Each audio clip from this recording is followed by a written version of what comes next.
নমস্কার বন্ধুরা, প্রিয় দর্শকরা, সকলকে নমস্কার। জয় যিশু। আজ আমি আপনাদের কাছে এসেছি নতুন রান্নার রেসিপি নিয়ে।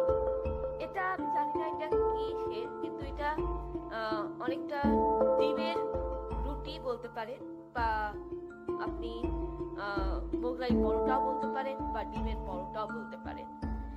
এখানে আমি তিনটা ডিম দিয়েছি।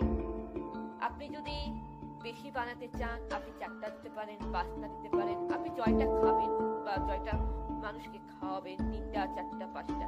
আমি সে 3টা ডিম দিয়েছি, কারণ আমি এটা অল্পতে ট্রাই করছি। পেঁয়াজ কুচি দেওয়া আছে, লবণ দেওয়া আছে, চিনি মিলাবো, চিনি দিয়ে লঙ্কা দিয়েছি।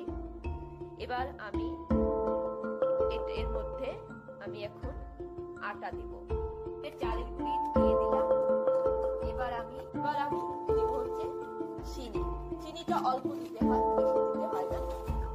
তো এই চিনিটা একটু দিবে, ব্যাস। তো এবার এটাকে ভালো করে গোলানো হয়ে গেলে আমি অল্প পরিমাণে তেল দিব, সাদা তেল। আপনারা সরষের তেল দিতে পারেন, সাদা তেলও করতে পারেন, কেউ অলিভ অয়েল করে। আমার মা আমার কাজে খুব হেল্প করছে আমাকে, কেন মা রান্না বান্না করে, তো তাই আমাকে একা রান্না করতে একটু অসুবিধা হয়। তবু মার কাছ থেকে, দিদির কাছ থেকে শেখা। দিদি নেই, মা আছে হাতে।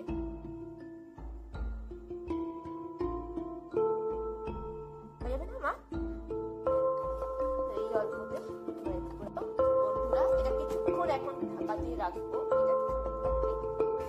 এর মধ্যে চাটতে পাউরুটি ছেঁকা চাটতে তেলটা গরম করে দেওয়া হচ্ছে।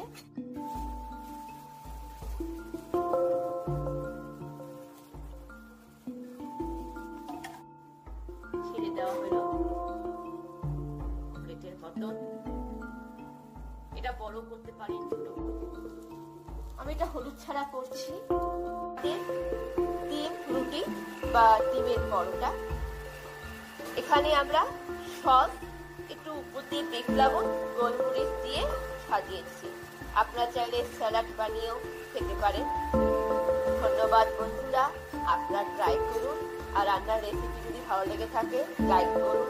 সবাইকে ধন্যবাদ।